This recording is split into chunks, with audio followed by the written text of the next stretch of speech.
우리 옆 사람 사랑합니다. 우리 옆 사람 은혜 받읍시다.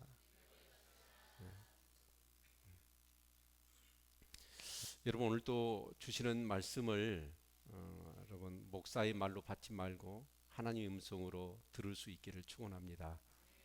아멘. 네, 복음은 능력이죠. 아멘. 네.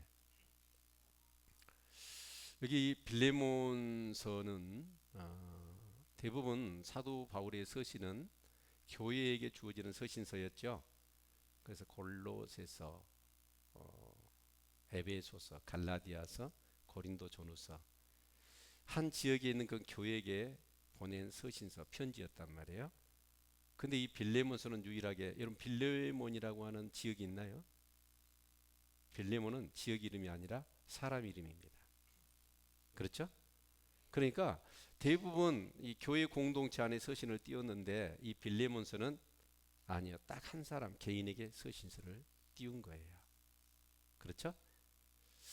그래서 다른 서신서는 전부 다 사도 바울이 대피를 했습니다. 그 대피를 했던 사람이 누구냐면 더디오예요. 그러니까 대피를 할 때 사도 바울이 좀 깝깝했을 것 같아요. 더디잖아요. 아재 개그인가 이게? 더디오가 대부분 사도 바울이 계시를 받아서 이렇게 하나님의 말씀을 이렇게 얘기를 하면 더디오가 이렇게 성경을 대피를 했던 거예요. 네. 그러니까 더디게 하니까 정확하게 했겠죠. 그런데 이 빌레몬서만은 19절에 보니까 자기가 친필로 기록했다. 그리고 개인적으로 부탁할 일이 있어서 이렇게 이 서신서를 띄운 것입니다. 특히 그 빌레몬은 오늘 이게 본문의 2절에 보니까 내 집에 있는 교회에 편지한다라고 그러거든요. 그러니까 그러면서 나의 동역자인 빌레몬 얘기를 하는 걸 보면 이 빌레몬이 누구였냐면 사역자, 목회자였던 것 같아요. 그렇죠? 네. 그런데 이 빌레몬서하고 꼭 같이 봐야 될 성경이 있어요. 무슨 성경일까요? 골로새서입니다. 왜냐하면 이 골로새서의 바로 이 목회자가 빌레몬이었거든요. 그렇죠? 네. 자, 그러면 왜 이 편지를 띄웠느냐라는 것이죠. 그것이 이제 8절부터 그 전에 이제 이렇게 보면 4절부터 7절까지는 그 빌레몬의 영성 또 목회를 하면서 성도들이 기쁨을 얻고 또 막 위로를 얻고 하나님께 영광이 돌려졌던 그런 것들을 칭찬합니다. 그러면서 이제 8절부터 진짜 사도 바울이 하고자 하는 그런 내용을 이제 기록하고 있지요. 그게 뭐였냐면 이 빌레몬 집에 누가 있었냐면 오네시모라고 하는 노예가 있었어요. 근데 그 당시의 노예는 어느 정도였냐면 하나의 물건이었습니다. 짐승처럼 집에서 기르는 짐승과 물건처럼 취급을 했습니다. 어떤 그런 인격적인 대우도 전혀 없었습니다. 그 노예에 대한 그런 부분들을 우리가 보면 대부분 이제 이렇게 태어나면서 노예를 아이를 낳으면 노예가 되고 출생 노예라고 그러죠. 또 부채, 경제적인 부채 때문에 그 돈을 갚지 못할 상황이 되면 자기가 몸으로 가서 노예가 되어서 이제 그 빚의 대신 역할을 하는 부채 노예가 있었고 또 하나는 뭐냐면 전쟁을 통해서 이제 포로로 잡혀온 모든 사람은 노예가 됐습니다. 그러게 이제 로마 시대 때 그 5대1 비율로 이 로마 사회에 노예가 그렇게 많았다고 그래요. 그래서 귀족 집들은 뭐냐면 모든 집에 살림이나 뭐 음식이나 그런 모든 청소나 그런 것들을 누가 했냐면 노예들이 했어요. 근데 그 노예들은 마치 물건과 짐승처럼 인격적인 대우가 없었던 것이죠. 자, 그래서 이 빌레몬이 목회자였지만 상당히 좀 부유했던가 봐요.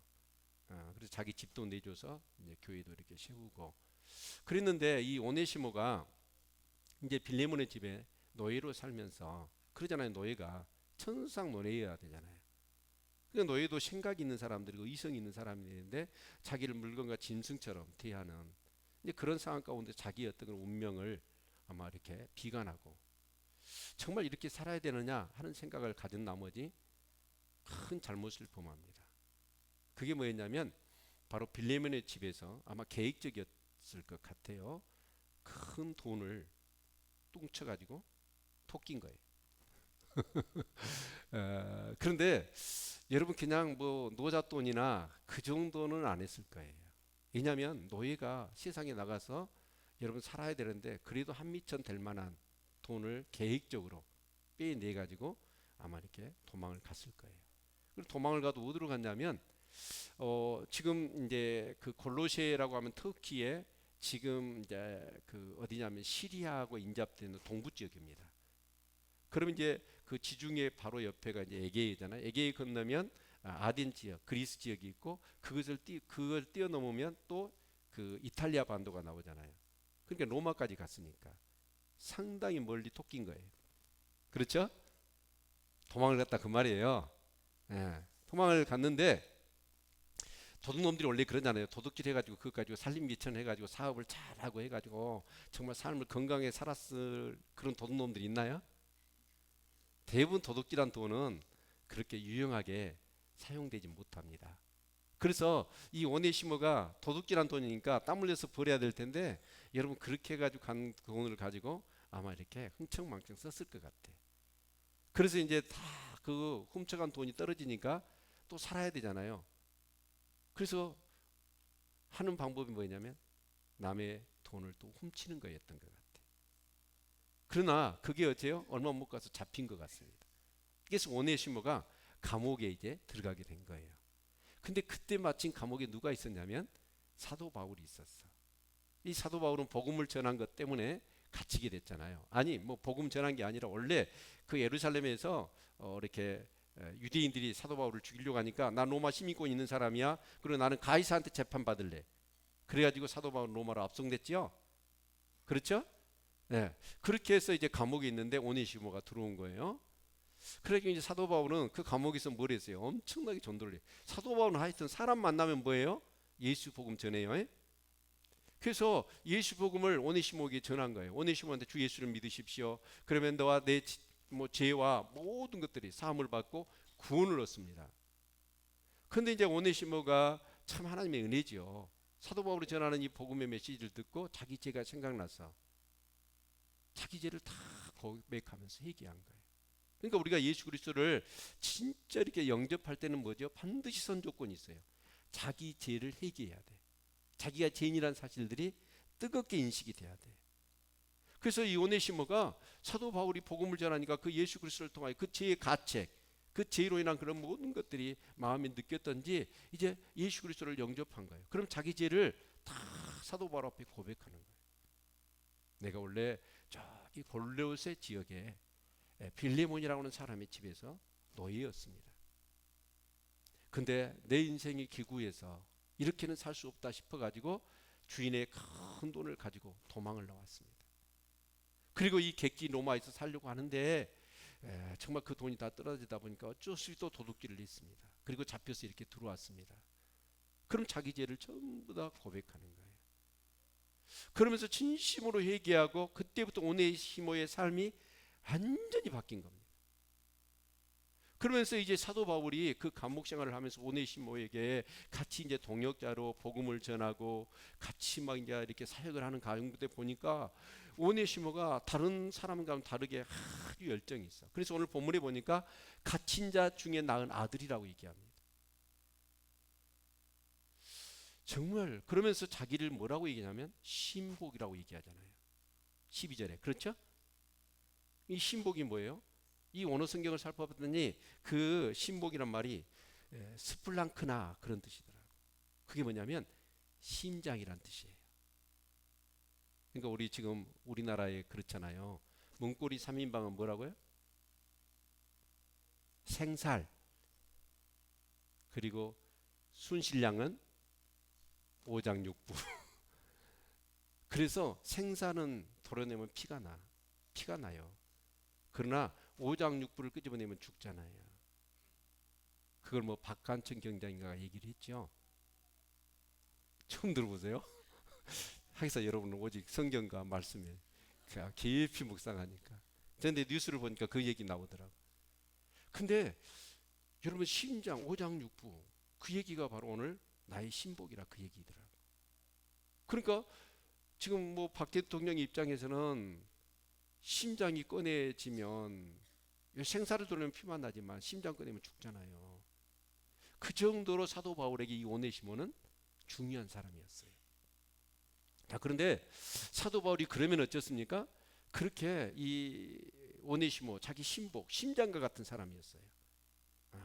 그런데 생각을 해보니까 사도 바울이 생각해 보니까 이 오네시모를 자기 옆에 두고 신복처럼 그렇게 해서 같이 동역을 이루면서 막 복음을 전하면 얼마나 좋겠어요. 좋은 거예요.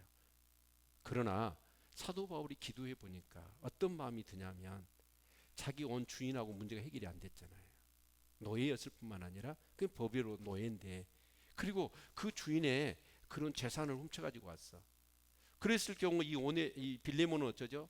재정에 큰 손실을 가졌을 뿐만 아니라 그래도 목회자인데 명예가 얼마나 실추됐겠어요. 자기 집에 있는 노예 하나 관리 못한 사람이라고 하는 명예에도 치명타를 아마 당하지 않았겠습니까?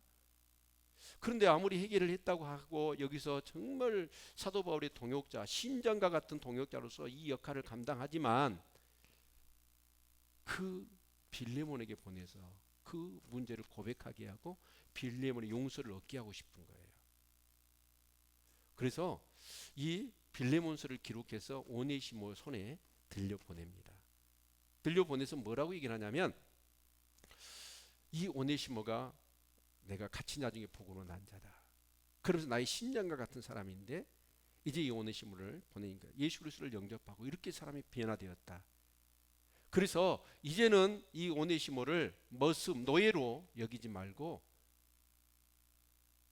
믿음의 형제로 대할 뿐만 아니라 나를 대하는 것 같이 그렇게 용서해주고 맞아주라고 얘기를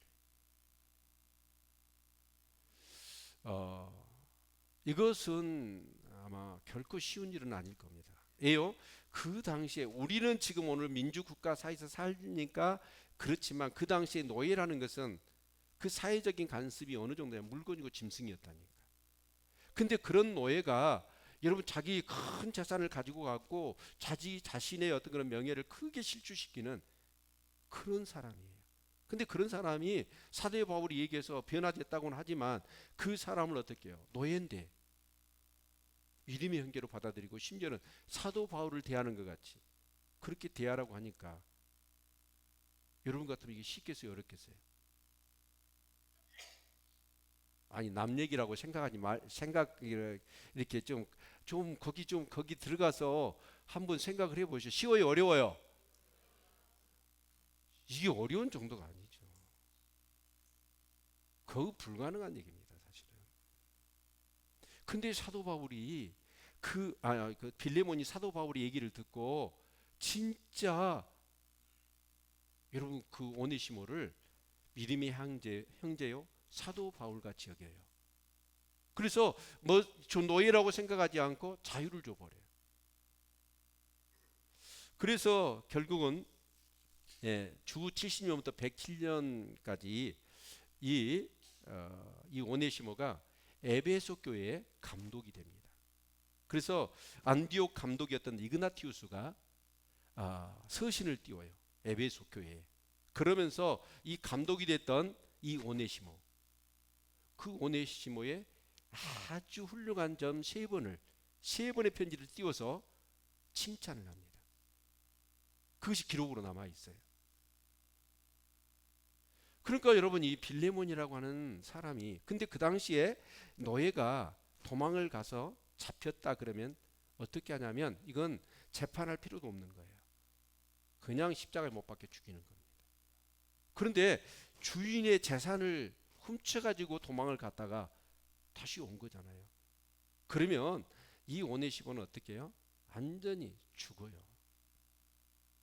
근데 여기 생각해 보면 사도 바울도 빌레몬에게 오네시모를 추천하는 게 쉬울까요, 어려울까요? 사도 바울 앞에서야 그랬지만 여러분 진짜 빌레몬한테 가면 빌레몬이 어때요? 죽일 수 있잖아요, 자기를. 근데 사도 바울의 말을 믿고 그 편지를 들고 가. 그렇죠? 빌레몬도 그 사도 바울의 그 편지를 읽고 이 오네시모를 어떻게 맞아요? 죽이질 않아. 모순으로 생각하지 않아. 동역자로 사도 바울처럼 대하는 거야. 자유를 줘버려.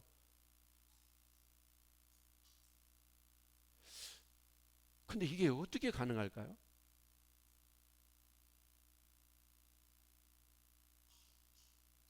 여기서 사도 바울이 오네시모를 그렇게 추천을 해요. 돌려보내. 또 오네시모도 가. 죽을 수도 있는데. 그리고 빌레몬도 어떻게 해요? 그 오네시모를 그냥 그대로 받아들여. 이 세 가지가 같이 되어야 되잖아요. 거기서 한 사람만 떨어져도 안 되죠. 아니 사도 바울이 오네시모 보내 오네시모가 중간에 다른 데로 톡겨버리면 어떻게 되죠? 안 되는 거예요. 빌레몬도 어떻게 용서할 수가 없어서 여러분 죽일 수도 있어. 그런데 이 세 사람이 똑같이 해서 결국은 이 오네시모를 그렇게 받아준 거예요. 어떻게 이게 가능하냐 하는 거예요. 어떻게 가능하죠 그게? 이 세 사람들은 아주 선량한 사람이어서. 여러분 무엇 때문이냐? 예수 그리스도의 복음 때문이에요. 아멘. 예수 그리스도의 복음 때문에. 여러분요 그 당시에 노예라고 하는 것, 우리가 이제 노예제도를 우리가 한번 생각해 보면, 여러분 노예 해방 운동이 사실은 사람이 사람을 소유한다? 이것은 절대로 맞지 않습니다. 사람 위에 사람 없고 사람 밑에 사람이 없어요. 그래서 제가 미국 독립선언서를 그 좀 카피를 해 갖고 왔습니다. 미국 독립선언서 1976년 7월 4일 날 미국이 독립하면서 독립선언서를 누구죠? 독립선언서를 했던 사람이 아까는 생각나네. 갑자기 생각합니다. 하여튼 있어요. 근데 아주 미국의 어떤 그러면 가장 훌륭한 글 중에 하나가, 최고의 훌륭한 글 중에 하나가 이 독립선언서입니다. 근데 거기에 보면 이런 내용이 나옵니다. 우리는 다음의 사실을 자명의 진리로 확신한다. 자명의 진리란 말은 누가 이렇게 설명하고 증거할 필요도 없어. 이건 진리야. 근데 모든 사람은 태어나면서 평등하며 그들의 창조주는 양도할 수 없는 권리를 부여했으며 그 중에는 생명, 자유, 그리고 행복을 추구할 권리가 있다. 이것이 독립선언서의 가장 중요한 구절인 것 같아요. 모든 사람은 태어나면서 어떻다? 평등하게 태어났다. 아멘. 네. 그런데 이 독립선언서를 기초해서 미국이라는 국가가 그 국가의 이념이잖아요. 국가의 철학이잖아요.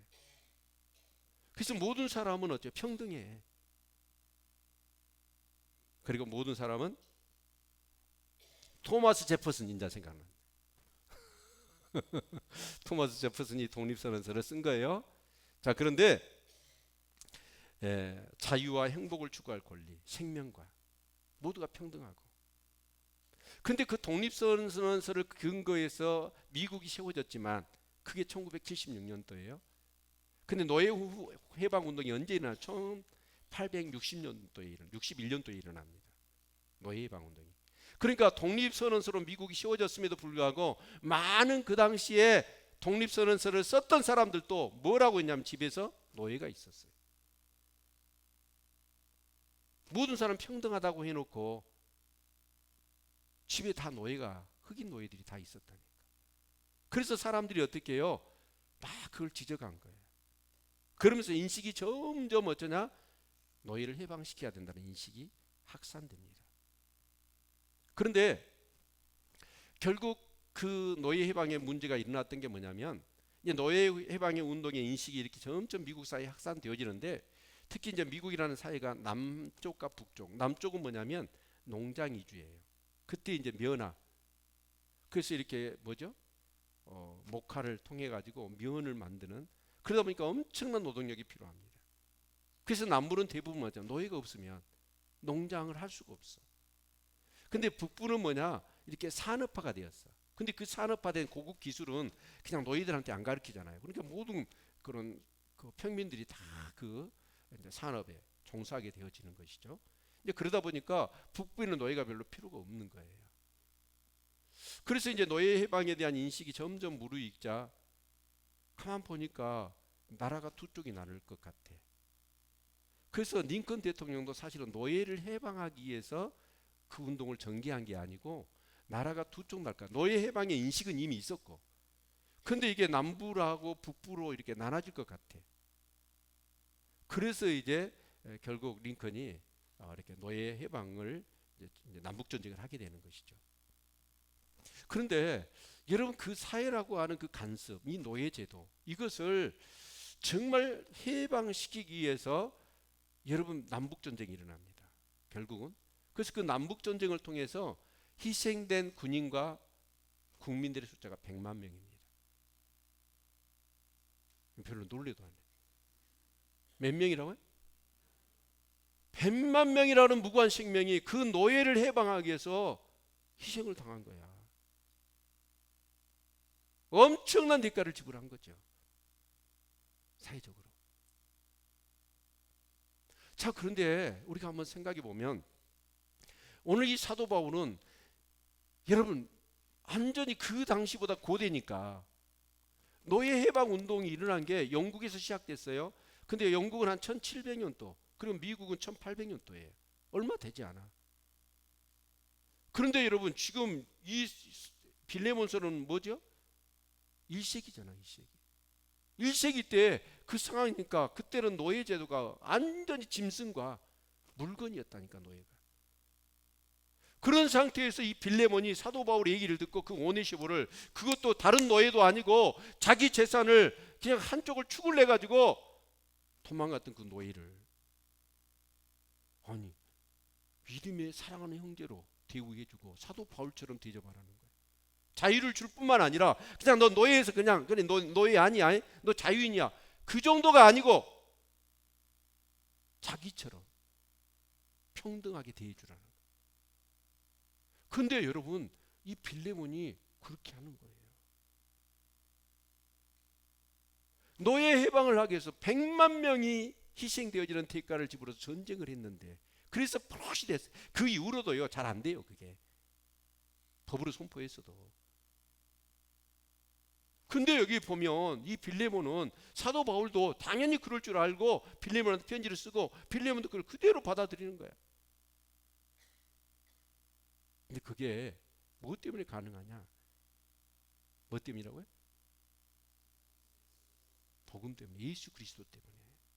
그래서 사도 바울이 여기 말씀을 보면 뭐라고 얘기하냐면 4절, 내가 항상 내 하나님께 감사하고 기도할 때 너를 말하면 주 예수와 및 모든 성도에 대한 내 사랑과 믿음이 있음을 들으미니. 그러면서 이 빌레몬이 목회자일 뿐만 아니라 진짜 복음을 제대로 알고, 그러면서 한 영혼 한 심령을 정말 복음으로 자기처럼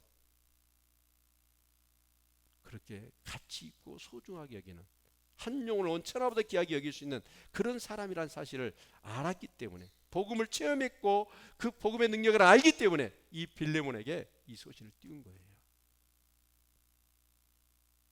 아멘. 여러분 정말 우리가요 한번 생각해 보십시다. 사람은 평등해요. 그렇죠? 모두가 다 자유와 생명과 행복을 추구할 권리가 있단 말이에요. 근데 우리가 이제 인간관계에서, 우리 부부관계도 마찬가지고 부모와 자녀관계도 마찬가지고, 여러분 정말 직장에 나가면 뭐 상사와 부하와 고용인과 여러분 고용주와 또 교회 안에서는 여러분 지체 안에 그런 모든 그런 관계를 우리가 생각해 보면 이 관계가 어쩌죠? 다 좋지는 못해요. 갈등이 있어요. 그래서 은연중에 성품 때문에 그러든지 아니면 실수 때문에 그러든지 욕심 때문에 그러든지 서로 관계 속에서 피해를 주고 상처를 주고 아픔을 준단 말이에요. 그러다 보니까 우리는 어쩌습니까? 그런 어떤 한 영혼에 대해서 부담을 가져. 심지어는 어째요? 적개심을 가져. 불편한 마음을 가져. 그러면서 어떻게 보면 그 사람을 내가 가둬요. 내 감정으로 감옥에 딱 가둬. 그리고 그 감옥에 나도 갇혀. 그 감정과 생각에. 그래서 우리는 어쩌냐? 정말 이 빌레몬처럼 어떻게 해야 될까요? 내 고정 감정의 틀을 깨버려야 돼. 복음을 통해 저 사람이 변화됐고, 또 하나님의 말씀도 뭐예요? 한 영혼이 온천마다 귀하고, 그 한 영혼을 위하여 예수 그리스도의 십자가에 죽으셨고, 내가 그 십자가의 복음을 체험했다고 한다면 저 한 사람을 위해서 우린 용서할 수 있어야 되고, 그렇게 섬길 수 있어야 된다는 거예요. 아멘. 전북 김제에 금산에 가면 금산교회가 있습니다. 무슨 교회 있다고요? 금산교회. 그런데 거기에 교회에 조덕삼이라고 하는 그 당시 천석궁 만석궁 하는 부자가 있었어. 그런데 그 지역에 예국 송지사, 미국 송지사님이 와서 복음을 전하기 시작했어요. 그런데 이 조덕삼 씨가 그 복음을 받아들여서 정말 회개하고 예수를 믿는 믿음의 사람이 된 거예요. 자, 그러면서 이제 송지사님이 이제 사역을 할 때 이제 교회가 있어야 되잖아요. 그러니까 그 사람이 천석궁이니까 뭐 만석궁이야 천석궁이 하여튼 집이 커. 그러니까 집 한 사랑채를 내줘서 교회를 시작한 거예요. 그래서 이렇게 교회를 하는 중에 저기 경남 사천에 한 청년이 이렇게 그곳에 집을 나갔다가 찾아 들어와요. 이자익이라고 하는 청년이. 근데 이렇게 막 떠돌다가 보니까 너무 힘들어서 이제 그 김제가 김제평화제가 있고 그 이렇게 농사가 이렇게 잘 되잖아요. 그러니까 이 조덕삼이라고 하는 사람을 찾아와.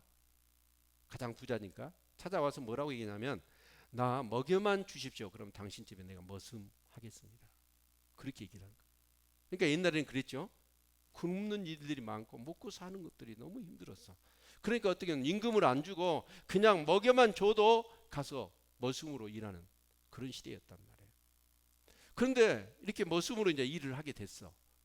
그런데 이제 교회를 하다 보니까 그 조덕삼 주인이 가서 예배를 드리면 이 머슴도 옆에 앉아서 예배를 드리는 거예요. 그러다가 이자익이라고 하는 청년이 예수를 영접한 거예요. 은혜를 받아. 그리고 은혜를 받으면서 점점 믿음이 성장하고 그러면서 이제 막 헌신도 하고 열심히 막 하면서 그러면서 이제 글도 몰랐는데 그 조덕삼 씨의 그 자녀가 이렇게 서당에 그 선생님이 와가지고 막 글을 가르치는데 어깨너머로 글을 배우는데 이자익이라는 청년이 좀 똘똘했는가 봐. 어깨너머로 배우는데 막 글을 금방 깨우쳐버려. 그러면서 막 이제 성경을 읽으면서 막 믿음이 막 고속 승진을 해버린 거예요. 성장을. 이제 그래서 이렇게 신앙생활을 같이 하게 됐네요. 그런데 이제 선교사님이 한 몇 년 이렇게 교회를 하다가 교회가 아무리 봐도 이제 선교사님 사역이 넓어지니까 막 전주로도 가서 막 사역하고 막 사역이 넓어지니까 교회에 일꾼을 세워야 되겠어. 그래서 교회에 장로 투표를 했네요. 장로 투표를 해가지고 결과를 봤더니 누가 장로가 됐게요? 네? 아니 머슴이 돼버렸어. 이 자익이라고 하는 머슴이 장로가 돼버린 거예요. 그리고 조덕삼씨 주인은 뭐가 되냐면 서리집사예요.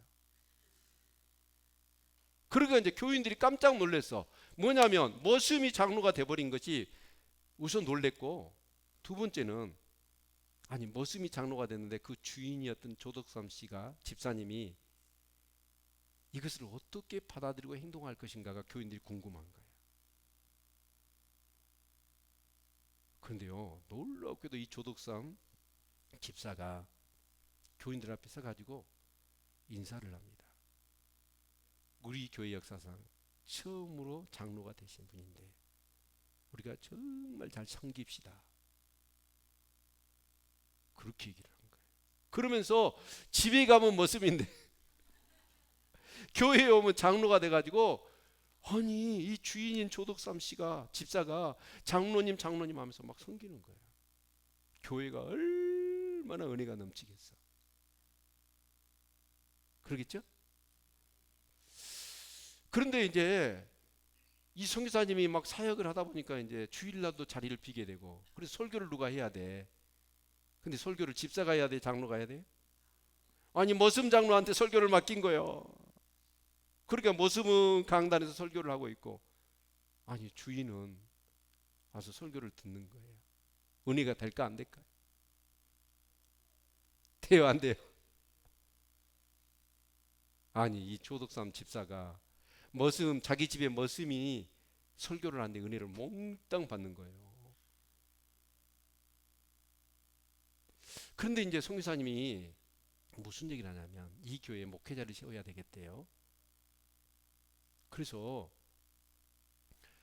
이제 얘기를 하는 중에 이 장로님을, 머슴 장로님을 신학교를 보내야 되겠다. 그래서 이 조덕삼 집사가 그 신학교를 보내는 모든 경비를 자기가 다 댄 거예요. 그래가지고 신학교를 졸업하자마자 그 금산교회 담임 목사로 초대를 했어. 그래가지고 그 모수민 목사가 이제 모수민 목사가 됐잖아요. 그리고 이제 본인은 장로님이 됐어. 그런데 그렇게 목사님을 존경하고 따르고 섬기는 거야. 그러니까 교회가 얼마나 부흥했겠어요. 그래가지고 이분이 이건 실화입니다. 예야가 아니라 실화라고. 여러분 쳐보세요. 금산교회 역사예요 그게. 그래서 여러분 이 목사님이 얼마나 목회를 잘하고 훌륭했던지 그 교단의 총회장을 3번 합니다. 연속. 여러분 총회장이 뭔지 아세요? 총회장. 총회장. 이거 한 번 하려면 요즘은 어때요? 막 여러분 목사님도 좀 죄송한 말이지만 20억을 써야 총회장 한 번 되는. 처음 듣는 얘기예요. 그 정도인데 이분은 뭐 그런 것도 없이 총회장을 3번이나 했다니까. 얼마나 훌륭했으면. 그런데 한번 생각해 보십시오. 이 조덕삼 장로님이 머슴인 사람이 자기보다 먼저 장로가 되고, 머슴인 사람이 설교를 하고, 머슴인 사람이 목회를 하는데 이 조덕삼 장로님은 뭐예요? 그걸 그대로 인정하고 받아들이고 존경하고 섬기고 은혜를 받고. 이게 쉬워요 어려워요? 인간으로는 안 됩니다. 인간으로는 안 돼요. 결국 조덕삼 장로가 예수 그리스도를 통하여 자기 자아가 깨져버리고 자신을 생각을 내려놔 버리니까 그게 가능한 것이죠. 아멘. 그런데 여기 똑같아요. 빌레몬도 그 오네시모가 자기 집에 노예였을 뿐만 아니라 여러분 자기 재산을 축을 냈던 사람이에요. 노예가. 그런데 이 빌레몬은 어쩌냐? 그 사도 바울의 얘기를 듣고 그대로 그 빌레몬을 노예로 대하지 않고 사도 바울처럼 섬긴 거예요. 그랬더니 이 오네시모가 여러분의 에베소 교회 감독이 돼가지고 그 아나티우스가 뭐냐면 3번이나 여러분 그 업적이나 그 영성과 영향력에 대해서 칭찬을 하고 있는 거예요. 여기서 참 중요한 게 뭐냐면 우리의 선입관이나 우리의 생각을 깨트리는 거예요. 근데 그게 쉬운 게 아닙니다. 빌레몬이 그걸 내려놔야죠. 자기 생각을. 그렇지 않으면 오네시모는 없는 거예요. 여러분 조덕삼 장로가 자기 생각을 내려놓지 않으면 어떻게 머슴이 자기보다 장로 된 것을 받아들이고 그 머슴이 설교한 것에 은혜를 받습니까? 인간적인 육적인 생각을 내려놓지 않으면 그건 불가능해요.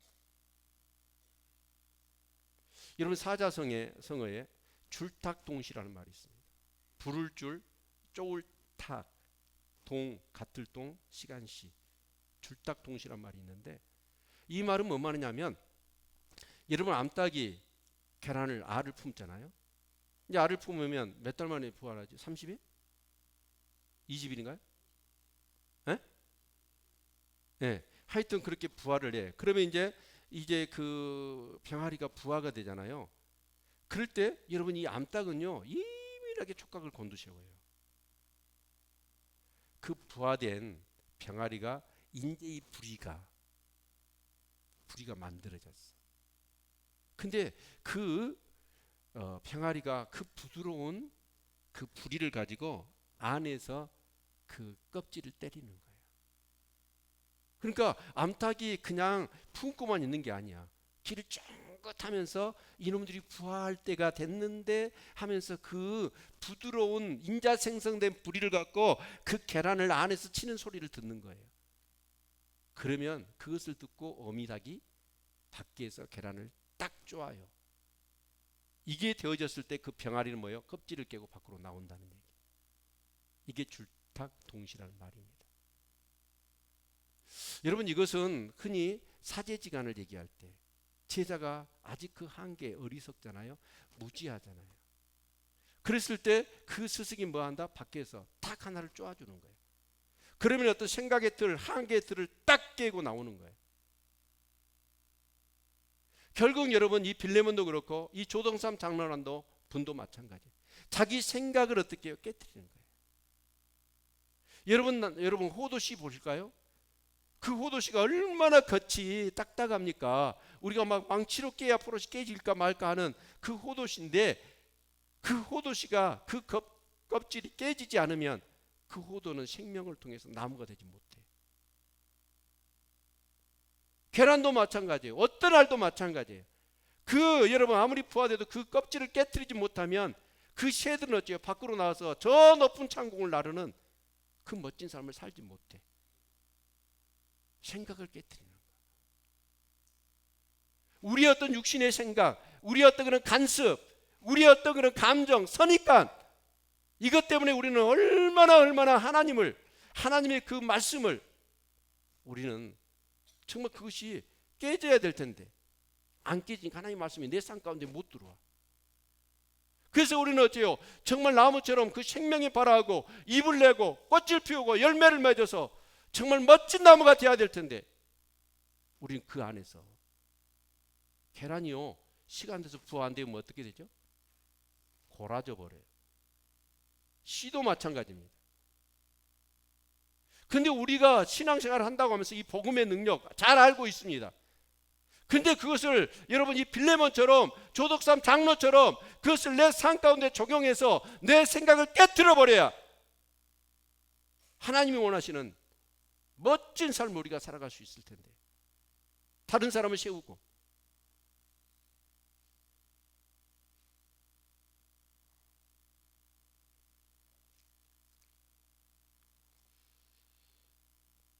사람의 생각이라는 건요 굉장히 중요합니다.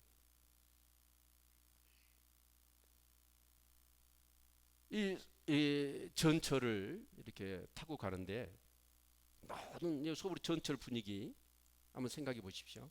사람들 신문을 읽든지 책을 읽든지 핸드폰 하든지 아니면 피곤해서 졸든지 그래가지고 이제 전철이 달리고 있어요. 그때 한 역에서 어떤 아버지가 정말 철이 없는 두 아들, 꼬마들, 두 형제를 태운 거예요. 근데 그렇게 뭔가 좀 자기에게 몰입할 수 있는 분위기가 다 깨져 버리는 거예요. 그 아버지는 의자에 깊숙이 몸을 묻고 그냥 두 눈을 지그시 감고 있는 거예요. 그런데 이 형제는 그때부터 천방지축 그 전차 안을 뛰어다니면서 아수라장을 만들어 버리는 거예요. 그래서 그 승객들이 진짜 막 눈살이 찌푸러지고 막 화가 나는 거예요. 근데 아버지는 어쩌냐? 그 자식들이 그 엉망진창을 만드는데도 불구하고 눈만 감고 있는 거예요. 자식들은 자식이론가, 아이들은 어쩔 수 없다 하지만 그것을 그대로 방치하고 있는, 그걸 통제하지 않는 그 아버지를 보니까 승객들이 막 화가 난 거예요. 그 승객 중에 좀 이렇게 인내심이 부족한 사람이 그 아버지한테, 어이 아저씨, 지금 당신 아들이 이렇게 난리 법석을 치는데 왜 통제를 안 하고 이렇게 우리를 힘들게 하십니까? 라고 얘기를 한 거예요. 그때 그 아버지가 눈을 떠요. 그러면서 머리를 숙이면서 죄송하다고. 그러면서 하는 얘기가 뭐냐면, 얼마 전에 이 아이들의 엄마, 자기 아내가 죽었는데 화장터에 화장을 하고 지금 돌아오는 길이래. 돌아오는 길인데 정말 아이들의 그 모습 보면 엄마의 죽음도 느끼지 못하는 철없는 아이들. 그 모습을 보면서 내가 어떻게 살아야 될까를 생각하는데 깊은 상심에 잠겨가지고 그 아이들이 어떻게 하는가 그것보다는 막 그 상심에 잡혀 있는 거예요. 이 얘기를 딱 털어놓으니까 그렇게 막 불편했고 막 언성을 높이면서 막 그랬던 사람들의 분위기가 싹 가라앉아 버려요. 그렇게 미웠고 또 그런 아이들을 통제하지 않는 그 아버지가 그렇게 미웠는데 그 아버지 얘기를 듣자마자 사람들이 어떠냐 마음이 싹 바뀌어 버리는 거예요. 동정하고 안타까워하고 같이 슬퍼하는 마음이 되어지는 거예요. 똑같은 일입니다. 상황이거든요. 근데 생각을 어떻게 하느냐에 따라서 그 똑같은 상황이 전에는 막 괘씸하고 미워 죽겠는데 이제는 뭐예요? 너무나 안타깝고 슬퍼지고 흉흉한 마음이 들더라는 거예요.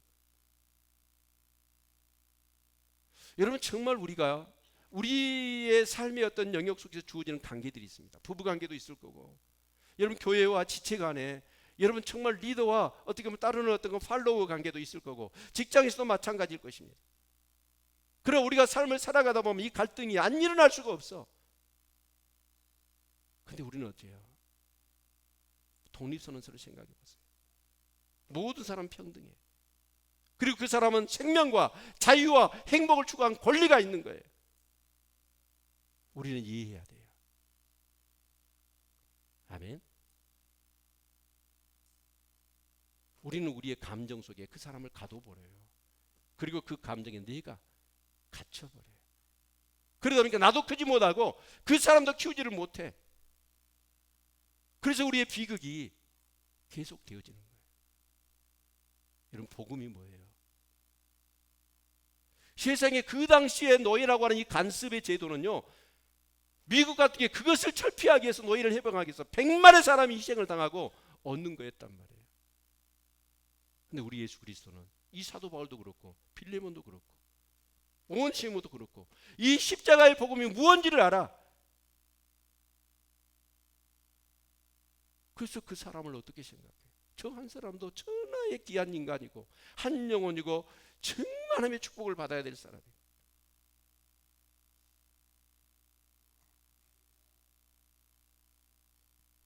오늘날 얼마나 많은 사람들이 사람 위에 사람 있고 사람 밑에 사람 있고 사람을 사람이 소유하려고 하는, 오늘 그렇잖아요. 뭐 운시점이나 어디 뭐 보면 막 노예 몇 년 노예 얘기하잖아요. 그런 일들이 얼마나 지금 오늘, 그러면서 그까지는 아니지만 많은 사람들이 사람을 어떻게 생각하느냐, 동등하게 나를 대하는 것처럼 대해라. 가거이 어떻든지 간에. 그런데 우리는 어떻게 대해요? 자기 이익을 위해서 사람을, 이익 중심으로 사람을 만나. 그리고 자기 어떤 그런 이해관계, 타산에, 자기 감정에, 여러분 자기 어떤 그런 생각에 맞지 않으면 그런 사람들을 어떻게 해요? 육신의 소유에 가둬버려. 그리고 나이도 가다. 그 껍질이 깨져야 될 텐데 내 감정이나 육체의 소욕이나 선입관을 가지고 그 사람을 가둬버리고 나도 거기에 갇혀버려. 그러니까 복음의 역사가 안 일어나는 거예요.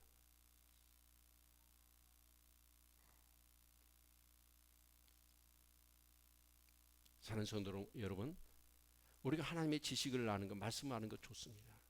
그건 교리입니다. 그러나 그 교리를 가지고 실제로 내 삶 가운데 사는 건 윤리입니다. 아멘. 복음의 능력을 알고 있는 것으로 끝나는 게 아니라 그것을 실천할 때 내 삶 가운데 여러분 놀라운 역사가 일어나는 거예요. 여러분 조도산 장로님 얘기하니까 은혜가 되지요. 돼야 안 돼요? 그건 쉬운 일이 아니에요. 인간의 힘으로는 할 수가 없는 일이에요. 십자가의 복음의 능력만이 사람을 그렇게 바꿀 수 있는 거고 그렇게 할 수 있는 거예요. 아멘. 네, 정말 저는 우리 교회 성도님들이 여러분 주위에 있는 모든 사람들에 대해서 간용하기를 바랍니다. 아멘.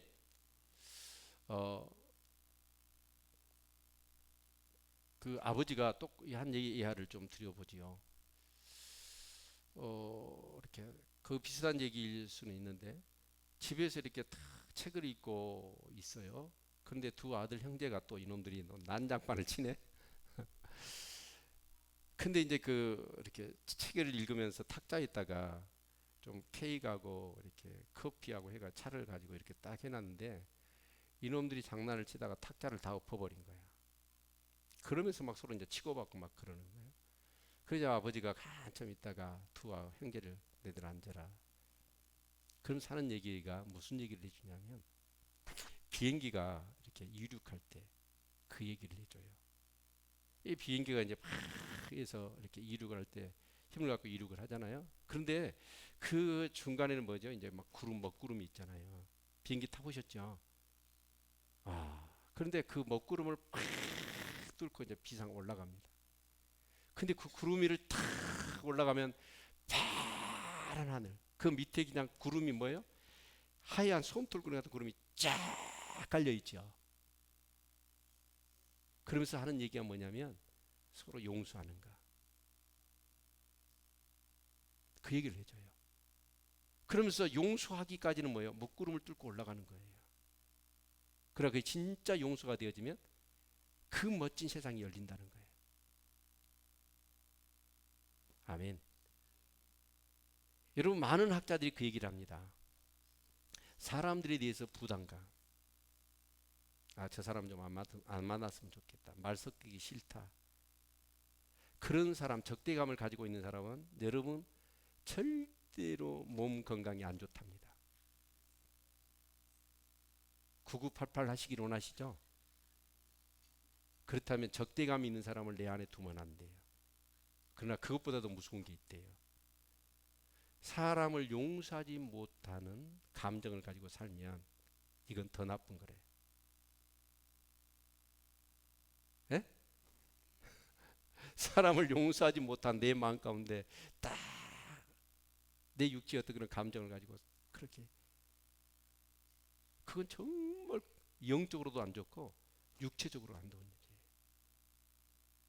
우리는 인카운터 수없이 했잖아요. 그 용서하지 않음을 인하여 그 미움의 영이 얼마나 우리 속의 역사에서 정말 내가 신앙생활하고 하나님을 알아가고 그리고 내 육체적인 건강에 큰 고통과 질병을 가져다 주는지. 복음은 능력이에요. 할 수만 있다면 여러분 모든 사람과 평화하십시오. 우리 주 예수 그리스도는 십자가에서 화목의 제물이 되셨습니다. 아멘.